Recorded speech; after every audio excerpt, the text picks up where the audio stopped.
গোবিন্দগঞ্জে সারের দোকানে অভিযান চালিয়ে ৪৩৪ বস্তা সার জব্দ। মোহাম্মদ জাহিদ হোসেন জিমু, গাইবান্ধা জেলা প্রতিনিধি।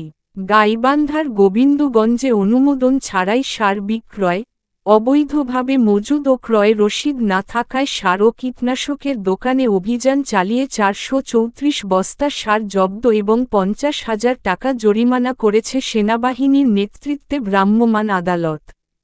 মঙ্গলবার ১ জুলাই রাত ৯টার দিকে গোবিন্দগঞ্জ পৌর বাজার এলাকায় সেনাবাহিনীর নেতৃত্বে অভিযান পরিচালনা করে এ জরিমানা করেন ভ্রাম্যমাণ আদালতের নির্বাহী ম্যাজিস্ট্রেট ও সহকারী কমিশনার, ভূমি, মোহাম্মদ আসাদুজ্জামান।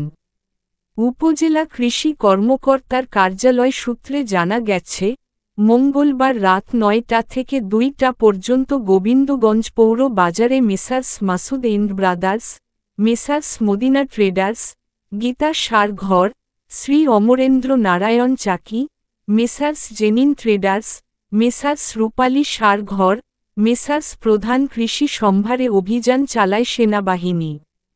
এ সময় বিভিন্ন দোকানে অভিযানে চালিয়ে ৪৩৪ বস্তা সার ও ৬,৯০০ কেজি ধান বীজ জব্দ করা হয়। সেই সাথে অভিযুক্ত ব্যবসায়ীদের ভ্রাম্যমাণ আদালতে ৫০,০০০ টাকা জরিমানা করা হয়েছে।